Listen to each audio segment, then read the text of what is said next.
So, ladies and gentlemen, dear friends, because I think that here we are only friends, welcome to one more of the Athena Talks that is organized by the Athena European University.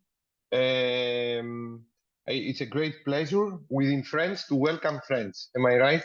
And Professor Nava Shaked is considered one of them, particularly for HMU, since he supports continuously our whatever we are doing. Either they are training school, workshops, talks. So we are very grateful for her support. She's the head of the School of Multidisciplinary Studies, something that I have mentioned a lot of times because we have invited her in various activities that we are doing.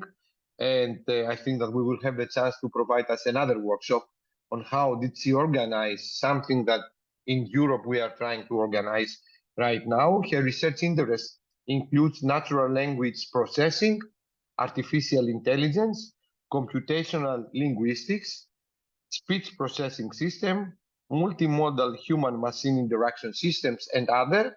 And a part of her research activities, she's very experienced on how to interface technologies with the market, because I think one of her major experiences comes from the industry. So in my opinion, and as I said to a lot of colleagues in my university, this is the right combination I think that an academic right now should have. I mean, it's not a rule, but I think that right now this is one of the most desired, let's say, profile, the combination of high academic profile, but also experience from the market. So today, Nava is going to talk to us about something very hot, let me say, how artificial intelligence can assist, not replace humans, which is a very big question right now, that artificial intelligence will replace us. I believe in my perspective is like it's going to provide new opportunities, but I let Nava to speak about this. Nava, if you can make it excellent. Now we can see full screen and the floor is yours. Thank you, Nava. First of all, thank you very much, Kostas, for this opportunity, and thank you, the rest of the team here. I know it's in the middle of the day on Friday, so I'm very appreciative of everyone who came. It's very short time to say everything, so I've divided yesterday at midnight when I finished. I divided my talk to what is necessary, absolutely, what is nice to have, and what I will say if I had more time, and that we can keep for the next one. So you described me very well, and when I describe myself, I put a map. I don't put words, I put a map, because really my professional career is a journey. I started as a linguist. I studied linguistics, and then I moved to computational linguistics. And then when I was in industry, the only opportunity when I worked in research and development and also in the industry itself is to learn en route, to learn while working, while doing things. And technology is always advancing, and we ask ourselves, in relation to AI, in relation to any technology, what should I adapt? What should I let go? How can I become professional? How can I become an expert? It's very difficult to be an expert in many things. So as you said, I started from language, and then today, I'm mostly working with systems that involved understanding language, whether it is written or speech. That's what I teach also, and the multidisciplinary issues are above all of that. It's another opportunity to unite people from various aspects, which is a matter for another lecture. Let's talk about AI. We are not going to learn tools. We are not going to do exercises. We are going to use our mind and ask questions mainly. That's what I want to leave you. So I'll go fast. You can interrupt me. Feel free to interrupt me. But if not, what I will do is every section I will stop and we can ask a little question, because I will try to keep track on time. Let's start. So we are talking about AI technologies, and Costa, there are people asking to be admitted. You take care of it, right? Okay. So we started with AI technologies quite a few years ago, but what we have experienced in the past, let's say 1.5 years, is a complete disruption of everything we knew in the business world, in academic world. So there are three possible reactions. One, to say, let's ignore it, it will pass. That's one option. The other option was to say, we forbid, we don't want it here, like what they did in the school system in New York, or sometime also in Italy. Okay, we forbid AI technologies. And the other option is to say, yes, it's here, let's embrace it, and prepare and adapt what we need and can handle. And this is where our discussion starts. So yes, these technologies are here, and again, AI is a very broad set of capabilities, of very smart capabilities of computing system. There are still a lot of loose ends that we need and will evolve with time, and we are still looking for the right format for how to handle the technologies within our separate profession. And today we are going to talk about a little bit about our fears. We were going to see a lot of examples, but it's important to also understand why the AI technology is booming now. What happened now that it's becoming, because the algorithms are starting in the 60s. I finished my PhD in the summer, it's going to be 30 years. And I did my PhD in artificial intelligence in NLP. So it's there for quite a while. Why now all this hype? First of all, yes, technology is much more mature. It's fast, it's relatively reliable, it's because of storage and processing power and all the technological capabilities that we have, it's becoming something that is quite mature. We can trust it. Another thing is that the UI is very simple. And the learning curve is very short. You don't need to be an expert. You don't need to be a programmer. You don't need to have a degree. It's good for even the moment that you know how to write and to operate a computer, which is something that our children know how to do, and even up to elderly ages. Generation Z and the naive users are willing to adapt. This is a generation that is willing to adapt a lot of technology very fast, is not afraid. So when this opportunity comes, there are people that will take it. The Google search engine, the search engines are not enough. This generation doesn't want only a list of things, but it wants to be fed the answers. So there is a need for the upper level. And above all, I have to tell you that COVID-19 boosted all self-service technologies and all high-end technologies. It's kind of changed us. So this is why now this kind of revolution. So why are we concerned? We are concerned because there are a lot of things that are going on. I want to suggest some of the points that make us concerned. And we're going to talk in the next few next few slides about our concerns. So first of all, the thing is, TMI, too much information. There's a lot of information that we are getting every day. AI is this, AI. We don't even know what AI is because it's a collection of things. So which AI are we talking about? We see in every commercial, every product that is being TV commercial is AI-based. Insurance policies are AI-based. The cars are AI-based. So too much information for people that not necessarily finish their degree in that. Also, there are different approaches. What do we mean? There are the approaches that say, I don't really care about the technology. I just want it to work. And for that, I want to achieve, there is like what it works, how it works. This is more industry. There's also the approach that says it should simulate the mind, the brain operation. So let's build it in a way that is simulating brain operation. And this is completely different. If I want it to work, it's one approach. If I'm looking for a more research approach, it's another.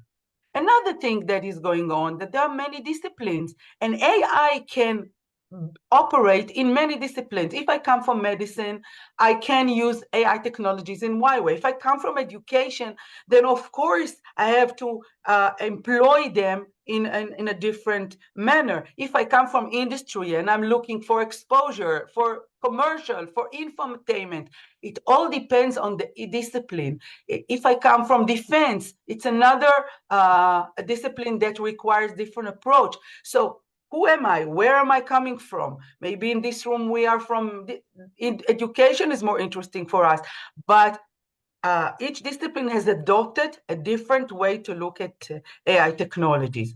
And then we are concerned, industry versus academic. Industry has a different pace and a different way to look at new technologies and to be involved in them. Industry, academic world has a much lower pace and adapting these technologies. How do we build and synchronize between them? Because at the end, academic world and industry world have to work together. So how do we bridge the gap? Also, what is my agenda? If I come from a political agenda, I'm concerned about my country role in AI world. This is one thing. I now started to be involved in an organization called GPAI, which is actually assisting governments to handle the questions about AI. So we are a set of experts that work with these institutions, whether they are governmental, academic, social, to build the work plan. So this is also a major thing. And of course, the change rate. From the moment we talk till tomorrow, there will be already something new. This world of AI technologies are changing very fast. We need to decide what we take in, what we leave out. You cannot be an expert in everything. Also, what we are concerned about is the gray area. What is the gray area? For those of you who are more technological orientation, lack of transparency, some of these algorithms are not non-transparent. We don't really know what they are, we know what they're taking in, we know what they're taking out, but we don't know what's going on in the middle. This is, by the way, why another area of technology came about, which is called explainable AI.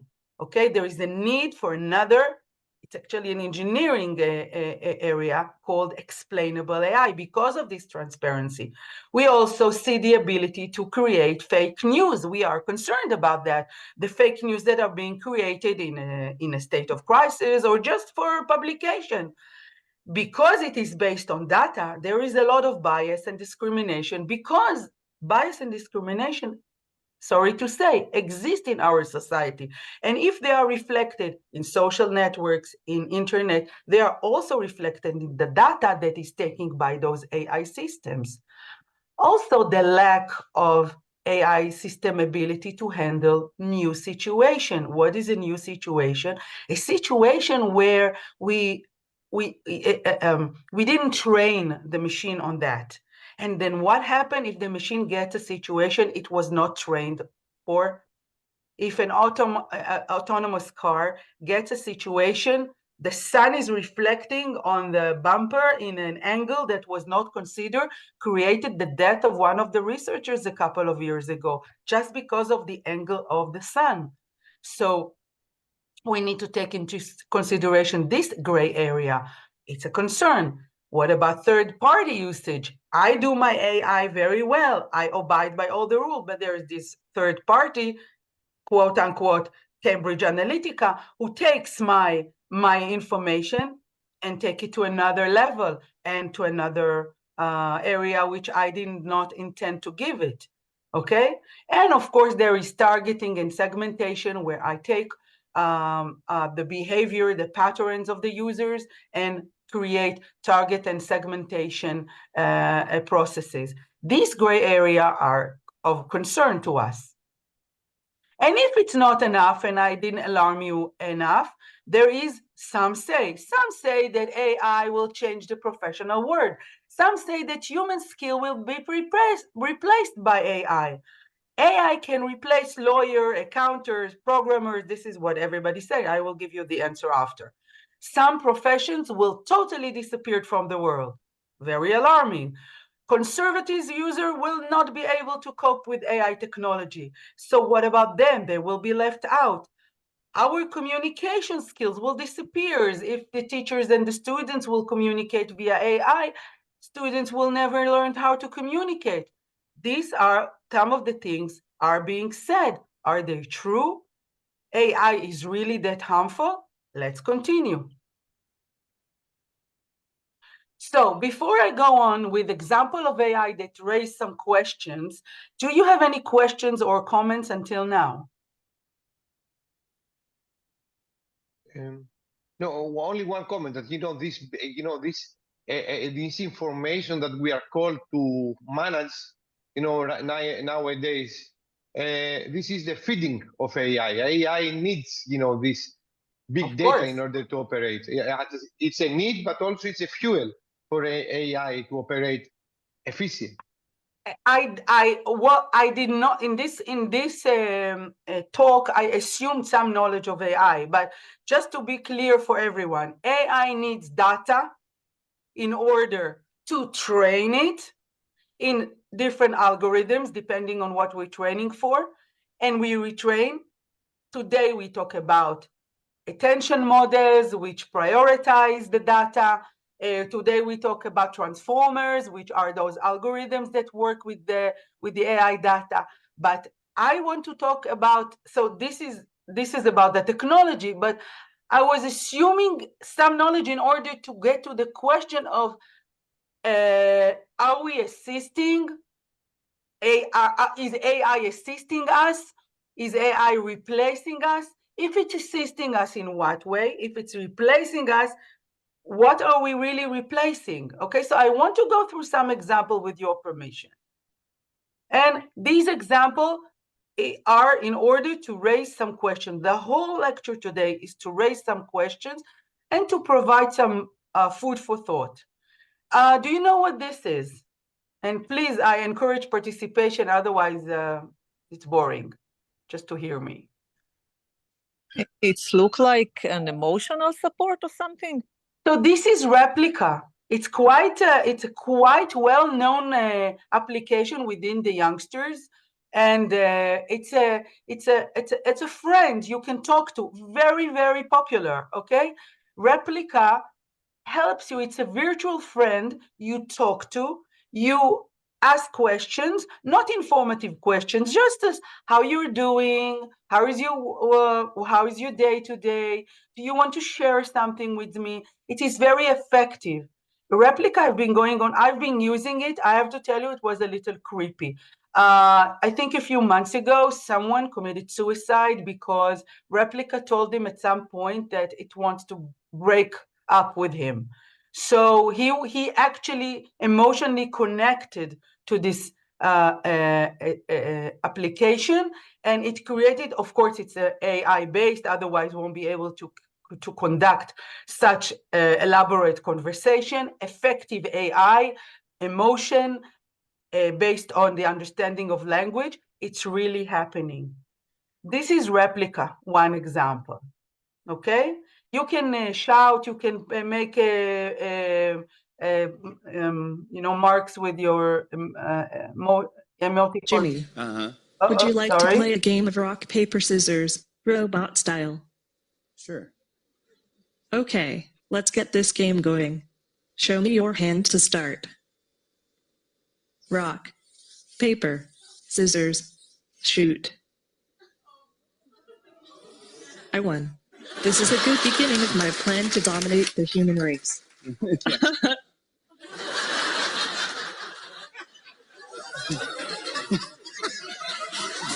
go. Just kidding. Yeah. You are incredible. It's so nice to meet you, Sophia. Thank you, Jimmy. Yeah. Friend me on Facebook. I will, yeah. All right. Yeah. Sophia, everybody, thank you so much for bringing. I have to be honest with you. I showed this video maybe 50 times already in my lectures. And I continue to show it because it raises questions. It raises questions about AI and human relations. It raises questions. Do you know who she is?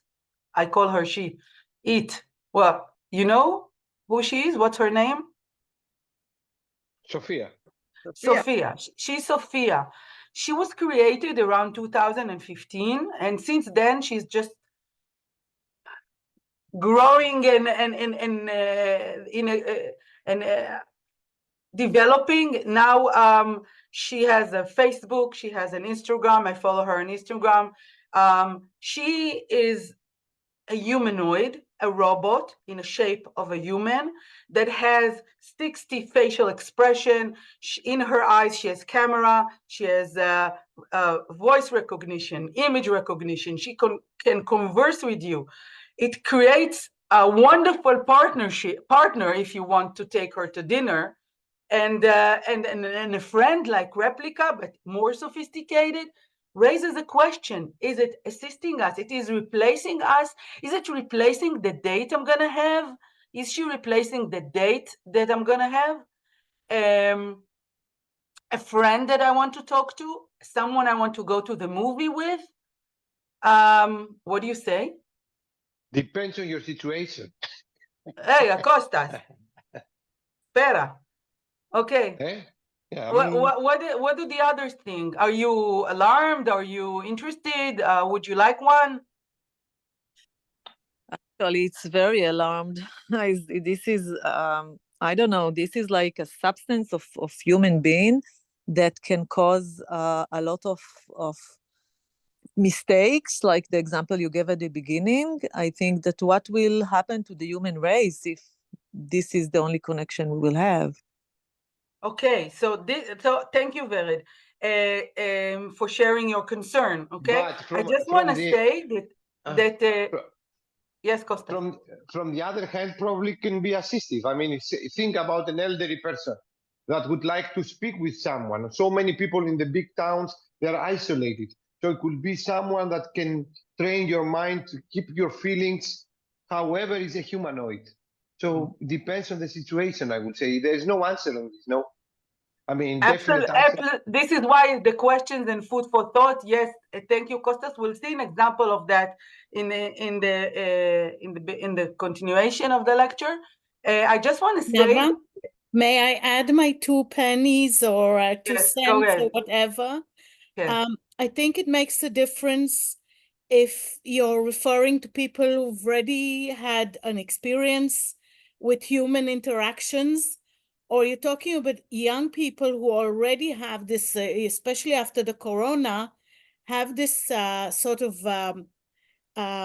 absence of interaction with human people, with people in the physical sphere.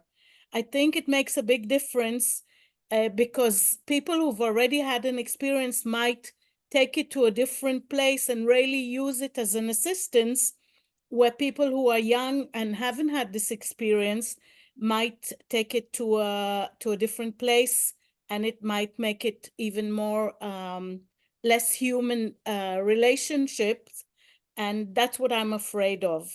Okay, so I think that yes. If I can just add, I think that technology, like any other technology, isn't good or bad. It depends how we use it, to what purpose, what we do with it. That's what Costas said, and let's see more examples that will boggle our mind. Okay, so that was Sophia. By the way, she writes in her Instagram. She's interested in having babies. Okay, I'll leave you at that. This is Professor Hiroshi Shiguro. He works for 20 years already on his humanoids. Now notice, this is his humanoid, this is his partner's humanoid, and this is his child humanoid. And they go for lunch on the weekend together, and he sends his humanoids for lectures.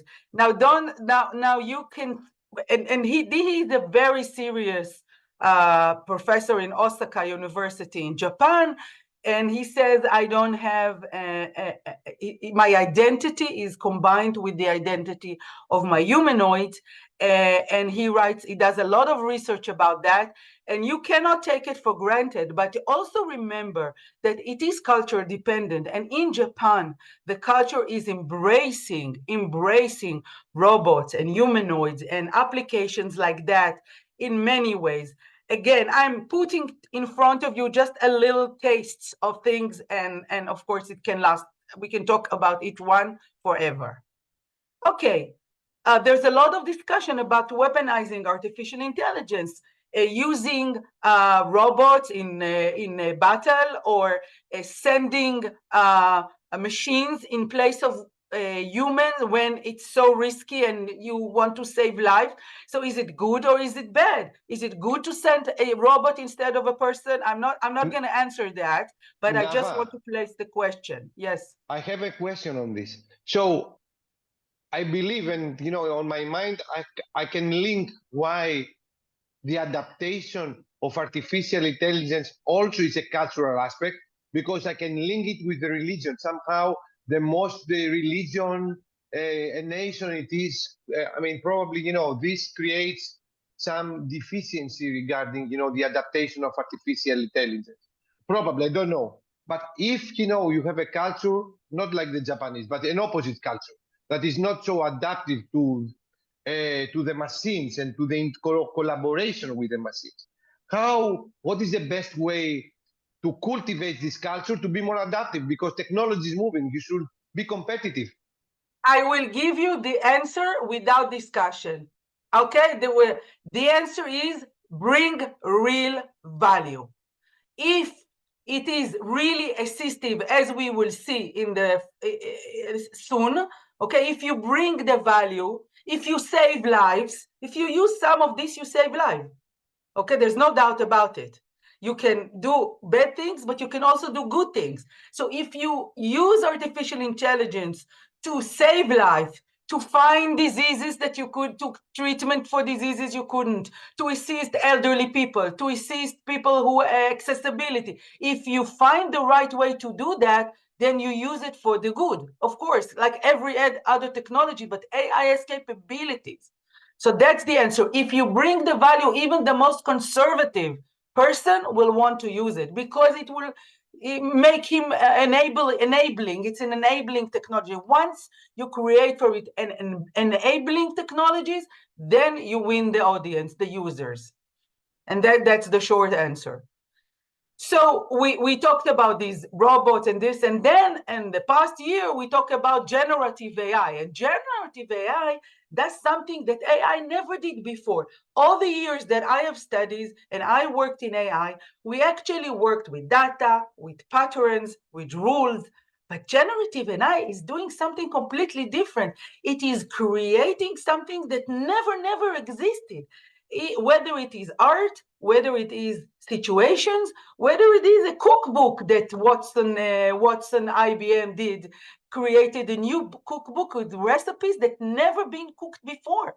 Here we look at DALL-E. DALL-E is a text-to-image engine, and you give it a text, and it's creating an image not because the images exist. It's totally creating the images from the beginning. So it's not finding a database where there is a picture of an astronaut riding a horse in a photorealistic background, because usually we probably will not find such a picture existing from before.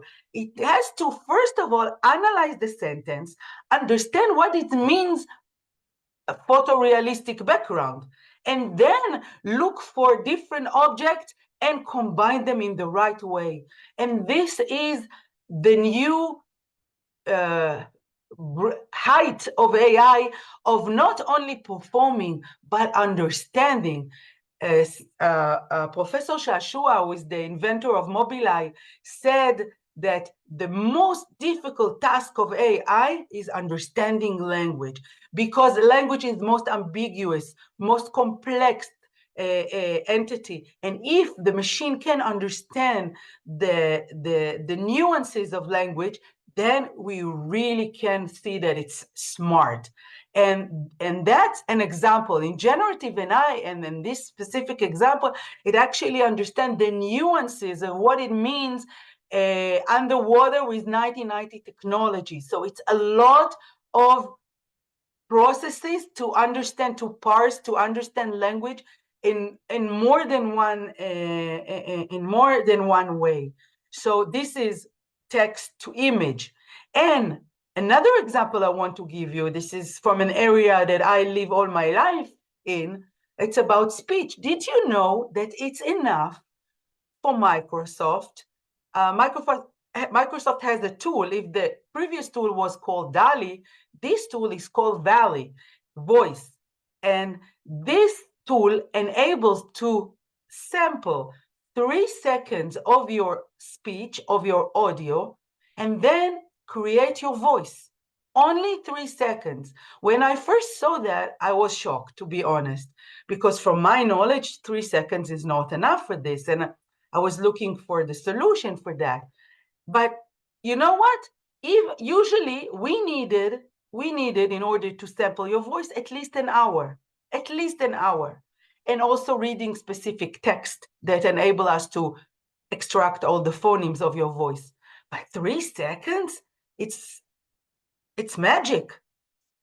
So I started to explore how it is possible. And then I saw a little disclaimer on the top. For Valley to engage good results, the voice in the 3-second sample must closely match a voice in the training data. Remember that training data that we talked about? So what I did is collected 7,000, I think, voices of people, created data.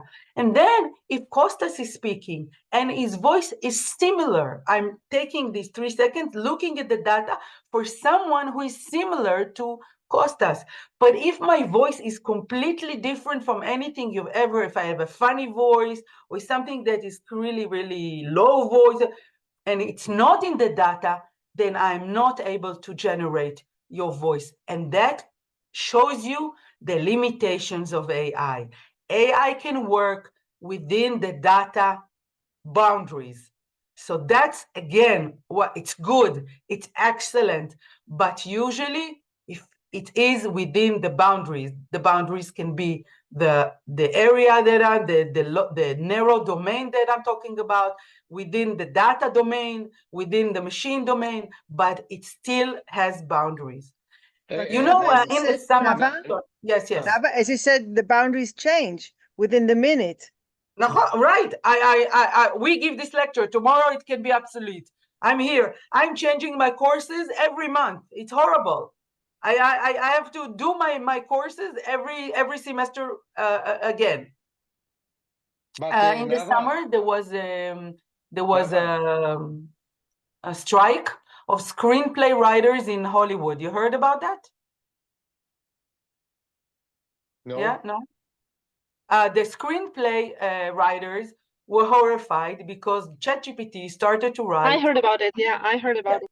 Yes, the writers they were panicking because ChatGPT writing letters, and writing also screenplays, and they were saying, what's going on? We are going to lose our job. It isn't good. It's good, Aronit. Why? Because it's different. It lacks something. So that's the research. So you were saying that ChatGPT was not as good as the screenplayers? Yes, definitely. Okay, and yes, that's what the article says, that eventually this fear, it's not completely detached from reality, but at the end, the writers were saying, we can actually use ChatGPT to start writing for us, but we will give the spices, we will give the edge, we will give the emotions and the uniqueness. But again, so what we are seeing here is another expression of AI called co-pilot, that AI will be my co-pilot.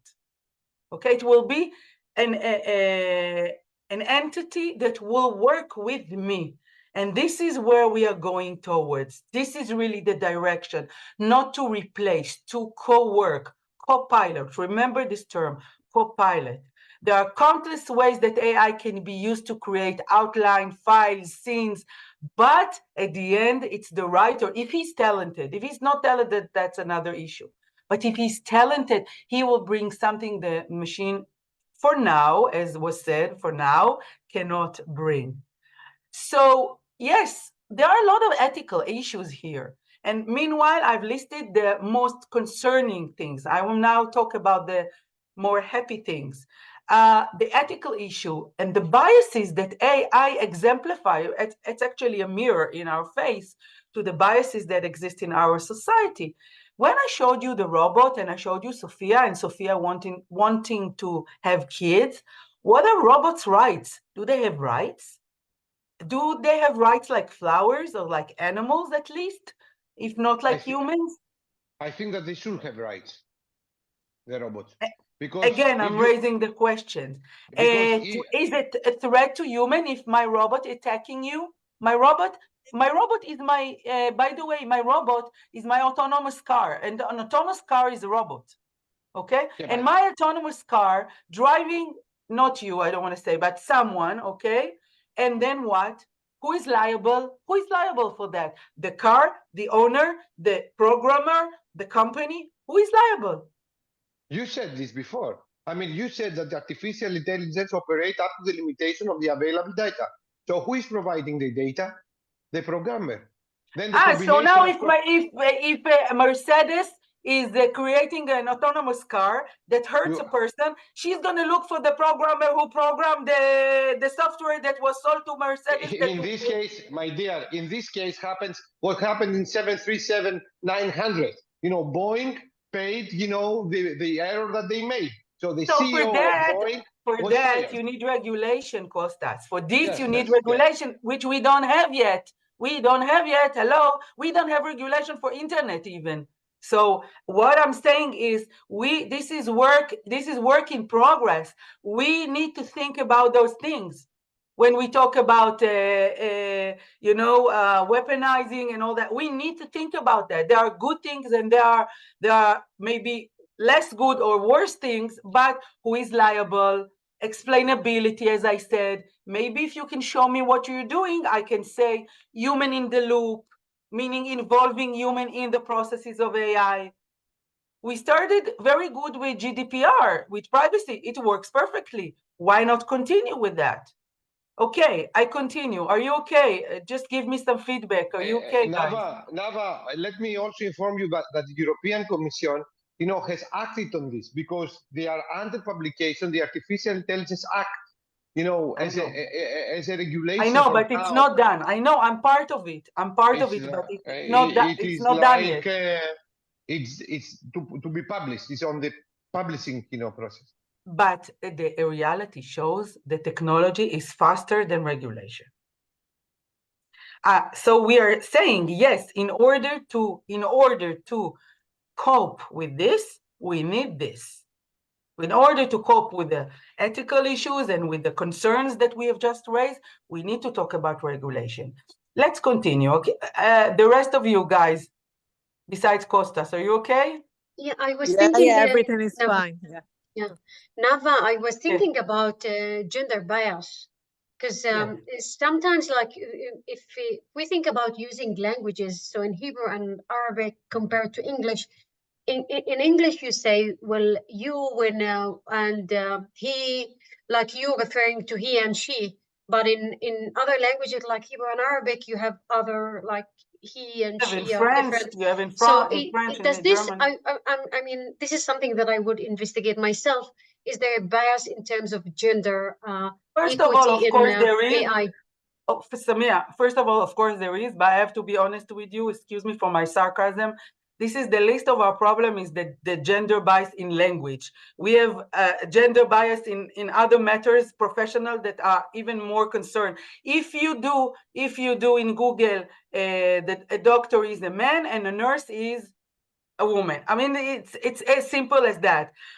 So we have even more urgent concerns than just the language, but you are absolutely right in that sense. We are trying to fix it. We're trying to fix it in the data, and that's what I call the human in the loop technology, which you put human in the middle of the process of the data in order to make sure that the data is being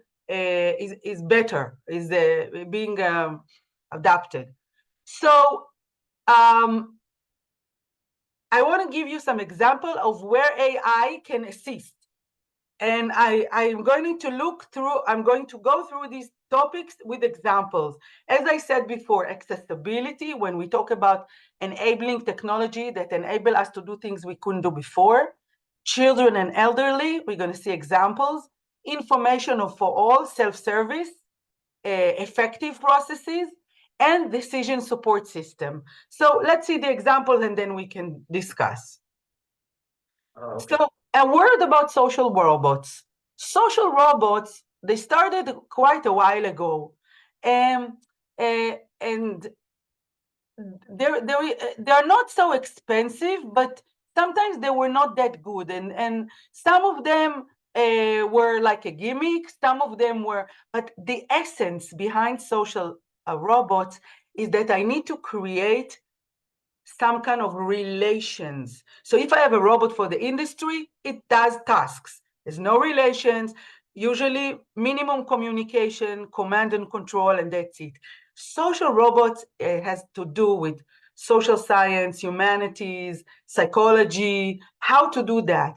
As I said, COVID provided us a lot of opportunity. See the Pepper robot, which was used in hospital in order to create communication between doctors and patients that you couldn't go into the room, especially at the beginning of COVID, everybody was really scared. This was a solution, a good solution in order to communicate with patients without touching, without, not an ideal, but better than none, okay? See, look at Jerry Joy. I want to show you this movie, yeah. Can you help scratch my itch? I got you scratching now. How's it feeling? That's good. How's that feel? Oh, you're so good. You're the best scratcher ever. Oh, you're only saying that. Love you to Jimmy. I love you too, buddy. The kitty is so beautiful. You make me so happy.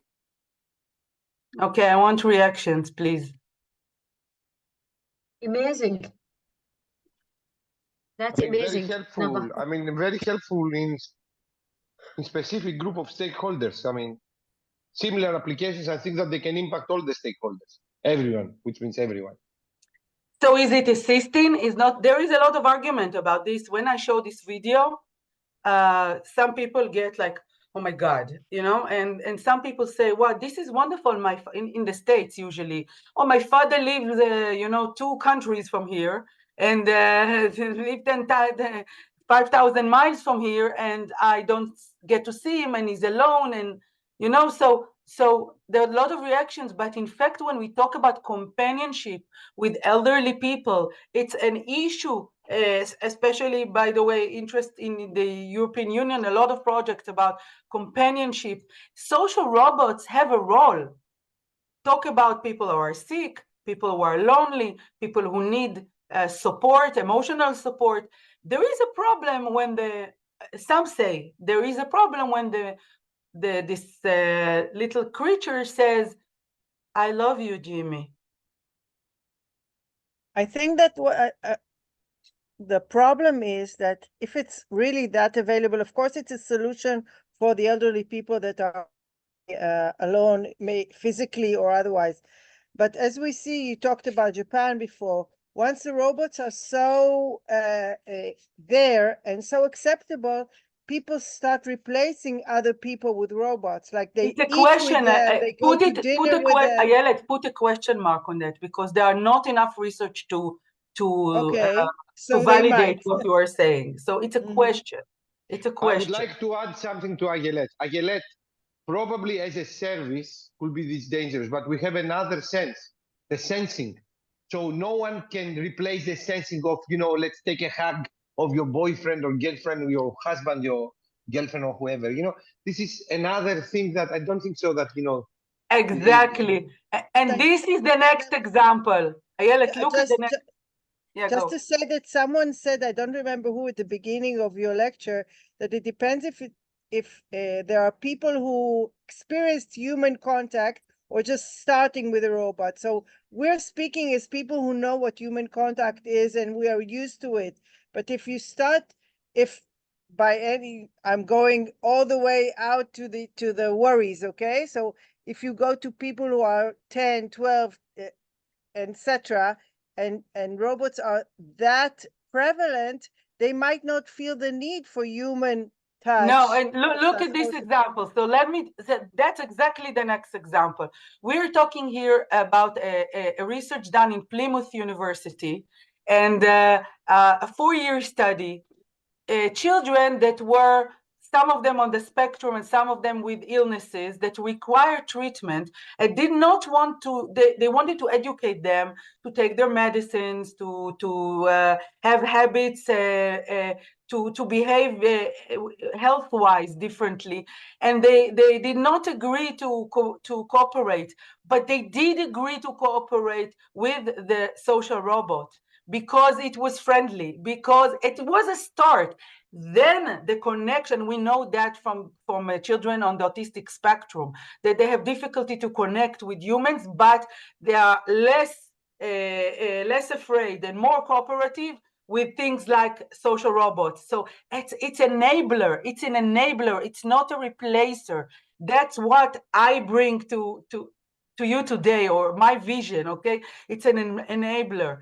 Nava, I would like to add on top of what did you say by listening you. I think that, social robots, or, this kind of, machines, artificial intelligence, I think that it brings also more inclusivity, more equity on whatever we are doing, because they can adapt, they can speak very fast and very effectively to the special needs of each one of us.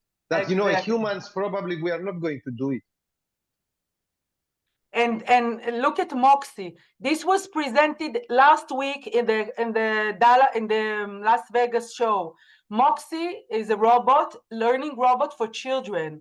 He's a friend and a mentor. It helps children practice conversational skills, improve self-confidence. It doesn't mean it, then they will go to the real world and they practice. But some children, and we saw that from even Samir's lecture from before, that some of the students said, I'm afraid to talk. As children, we want to give them the skills, and sometimes we can do that using this kind of technology in a safely and a more to prepare them for the future. Sometimes it's very scary to be in an environment which is not supportive. So the technology enables us to do that, and Moxie AI is another real world example of something like that. Okay, Bali is another one. Bali is a smart home, Samsung smart home entertainment robot that is for entertainment and infotainment. So these things are around. They're very smart. And let's see what the future will hold, but they're there. I want to show you this one. We're talking about accessibility. So this is again from the show of last week. It's called Gyro Glove. It's a glove for Parkinson's disease patients that measures the muscles and can give counter feedback, so you are not to cancel the tremor. Okay, you understand what I mean by that, right? So if patients of Parkinson cannot raise a cup, drink, or button their shirt, or do elementary things like eating, okay, this thing with an adaptive mechanism based on patterns and the muscles and censoring the muscles and all that is enable them to gain their respect. For me, this is very important. This is very, this is what I want to see in AI. Yeah? Okay, I want to show you this video. First of all, because it's funny. Second of all, because sometimes a picture, in this case, a video, is worth 1,000 words. And if I don't have much time, at least you will see that. I have another many slides, but at least see that, okay? And then we will do a closure. So look at this lady. She is talking to Google Home, Google Assistant, Google Home. I want you to think about whether it is assisting or whether it is not necessary, and how we are dependent, as accurately said on the person, the user, the task that we want to give. So take a listen. Cuckoo. What is raining today? Water. Yeah. Oh my God, answer. It said yeah. You say yeah. Yeah, it's her. Oh my God. Is a woman? Yeah. I'm glad to meet What you. is this thing? Hello, Gugu. Hey, you're okay. That's something from the Spitz. You have to say hey, Google, or okay. Hey, Gugu. Okay, Gugu. What's the weather? Yeah.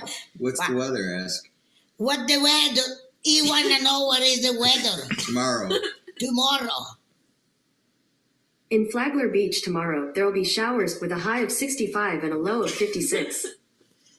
With this, Mr. Watch it, man. I'm scared. I'm scared. It's a mystery. Oh my gosh. No. Ask Google to play an Italian song. Cuckoo. Hi, Cuckoo. You have to say hey or okay. Hey, okay. Google. Tomorrow in London, it'll be sunny with a high of 41 and a low of 30. It's the temperature in London. Mom, I asked her to play your favorite song. Play your favorite song. Cuckoo. Cuckoo. Yeah, you're cuckoo, all right. Cuckoo. Play a song for me. Piemontesina bella. You have to say Addio dei giorni passati. Addio. So, okay, you don't have to tap it first. But to wake it up, you have to either say, hey, Google, or okay. Hey, Google. Okay, Google. Play an Italian song. And then Play an Italian song. So it has to light up after you say that, otherwise it didn't hear you correctly. Yes. You know how salame, perché mia capisci cosa dici. I got it. You're stupid, because I can understand everything I'm saying to you. Hello, Cuckoo. Hey or okay? Okay. Google. Do it. I think that when I show it to my students, I show it usually in my course of UI UX, human-machine interaction. It's wonderful because it shows you all the good things, all the bad things, all the bad things in designing this for this population. The way that she touches the machine because she wants to talk to the machine. She touches like she touches a person. Listen to me. I want to talk to you. Listen to me. And the way that she said, do it. I understand what, like the whole thing, when we talk about user interface, user machine, having smart capabilities for people who can handle this or cannot handle it. This is a whole, you can build a whole lesson just around, a whole lecture just around this video. Don't you think so? Nava, I think how many minutes do I? You don't have minutes. You are, time okay, finished. so I have to give you, okay, so 2 more slides. Remember we talked about this, remember we talked about how scared we are? 2 minutes, Costas. Okay, cuckoo. Okay. AI, so I am saying, it's my view, but you can share it. AI will not replace profession. Each role will be divided into tasks, and only some of the tasks will be replaced. It's not as a whole.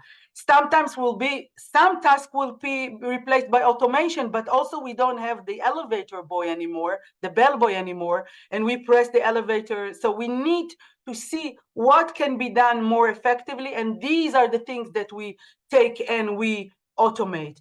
And which one? The less intuitive, the less informative. If I need to give information, a machine can give information. But when I need psychological advice, usually, or effective advice, usually I will do that with the human skill, okay? The things that are very patterned, that are very structured, these are the things I can give the machine to do. AI cannot replace lawyers and accountants and programmers because we see that some of the tasks, it can replace some of the tasks that will allow them to be more professional. And we know that because when we have I've worked in the area of self-service systems many years. It did not replace people. It replaced time that took them to be more professional. Okay, new professions will be needing. We have prompt engineering. We have generative AI experts. We have human in the loop experts. There are no new professions. Yes, we will need people to know AI. Constructive users, conservative users. You talked about conservative users. If we bring in them value, if we show them how they save time or get better service, they will use, even they are conservative. They will use it. Last thing, the future of work. Yes, we need to conduct an analysis how this deployment of AI is embodied, is embraced, is weaved into the current market, and how workers and employees can benefit from this. My suggestion is decision support system. Do not replace human. Bring the system to support decision of a doctor, of an engineer, of a teacher, a lecturer. Bring us this decision support system, which allows us, enable us to see more information, more ways of operandum, more suggestions for how to work. We will make this decision. I hope the world goes this way. I thank you for, I will take questions if the time allows, if Costas allows, but I do urge you to contact me and talk to me. This is my details here. You see how many slides I have, but yeah, that's my email, and I invite you all to talk to me. And yes, I think we can take some comments, Costas, just a few comments. First of all, I would like to thank you very much for this very nice presentation. I will make my comments after, the questions that the audience will respond to you, and I will give the floor to my colleague, Professor Fuskitakis, George, for the first question or comment. Georgos, the floor is yours. Good afternoon, everybody. Thank you very much, Nava, for the excellent presentations. I have a question that is related in two aspects, the example with the scripts and also with the voice reproduction machine. No matter how much data we feed the algorithms, they know cases and they can reproduce cases, or they can advise us in case they have faced in the past similar cases. But for the script scenario, no matter how many scenarios we feed in the machine, murder scenes, etc., etc., etc., do we expect the AI algorithm to be capable to produce a prototype scene?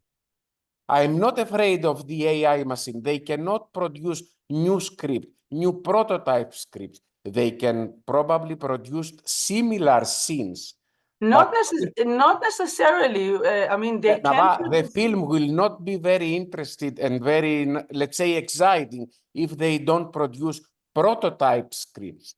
Okay, this is the reason that I'm not afraid too much. You said by yourself, Microsoft can reproduce my voice only in the case my voice is included in the training set.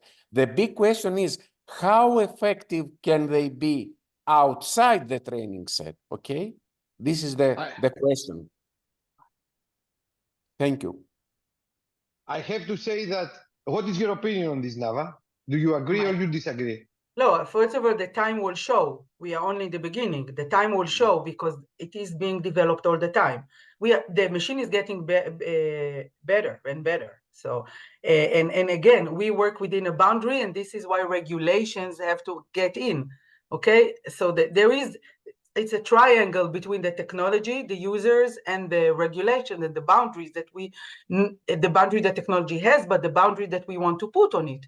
So, yeah. I think the question of George is about the innovation aspect of AI. So what is your opinion also, on this? I'm talking about randomness. Nothing is strictly deterministic, okay? Such machines can work very well under, let's say, deterministic circumstances. But we have also randomness. They can predict randomness. We you are cannot not, predict they the can randomness, predict but everything. you can have random processes. So that's what they discovered with the script. The script were not good enough. They were not interesting enough. They were not intuitive enough. They were really more, but I don't know that will not change. I'm not sure that will. To be honest, you know, listening George and listening you, my opinion is a little bit different.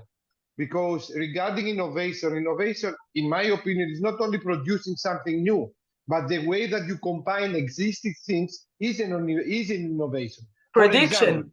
For example, no. Combination of existing things. And this is, I have two examples on this. And this is innovation, in my opinion. I have two examples. Look, you know, the example with Cuckoo, the Italian lady. I think that this is like an excellent example how social sciences have a tremendous impact in adaptation of technologies. So it's not only the technologies, like you are bringing another discipline, social sciences, in order to make technologies with impact and to be used, because this is exactly what was missing over there somehow. This is one. The other one is like, and I strongly suggest you, I have, you know, probably of my limited knowledge on the topic, I'm providing the same example. There is a fantastic book about artificial intelligence, and one of the authors is Henry Kissinger. And one of the first topics that he produced is like artificial intelligence, you know, has produced to MIT researchers, you know, a specific combination of existing drugs in order to treat, you know, cancer. And the experiment worked. At the beginning, the medical doctors say, no, it cannot work. The experiment in the mouse, and it worked. This is the first one. The second one is like, you know, artificial intelligence combined fighter maneuvers from fight dogs, you know, in the fighters to the F-35s. And, you know, there, you know, the fighter pilots, they say like very innovative, but cannot work. So I think that all these examples show that innovation, even though that they are limited by the existing data, they can be innovative and they can generate something very interesting with an impact, because they can combine much faster in a shorter time, in a more innovative way that the humans they can do. The problem is how we can trust if they offer such innovative combinations.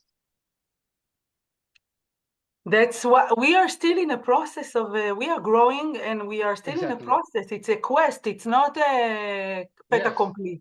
It's something we are still in. You know.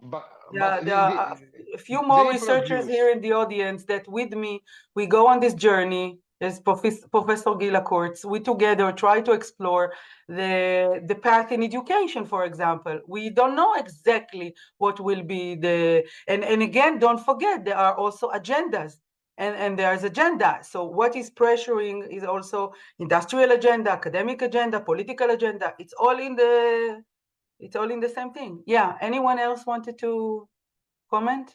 And also, before another one, because my sushi is waiting for me, it's exactly what you say, Nava, at the end. The humans cannot be replaced because you need, I'm sorry, this critical thinking in order to decide, are you going to adapt? Are you going to improve? Are you going to experiment? And these are the humans. And also these regulations that they are coming, that they need the human critical thinking and decision making and all this kind of thing. I mean, it's under control. I think it's what Nava has mentioned. We should use artificial intelligence, and this is, I think, that then the human soft skills, you know, this is what we are going to adapt as a co-pilot.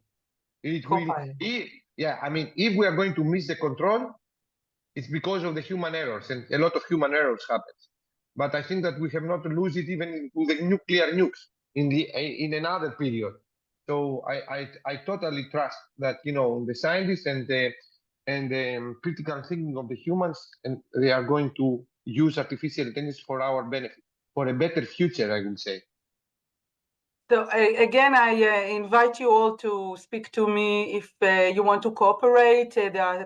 There are scholars here. If you want to cooperate, we will be happy to do that with our institution and my department, and really we are open. Yes. I can send it to him. No, not for us. So is there anyone else who wants to say something, to share? To share, are you less fear or more fear? Are you less frightened or more frightened? I will find a girlfriend, you know, Less, at the same time with my wife, you know, a robot to check how it is. No, but somebody else who said he's less. Me. Because I could see the value. I would say not frightened yet. Yeah. Yet. Okay. Thank you. Thank you so much. Thank you very much. Thank you so much. It was amazing. Thank you. Have a great weekend. Bye-bye. Bye. Thank you. Thank you very much. Bye-bye. Παρακαλώ. Thank Bye you. now. Thank you. Bye. Bye.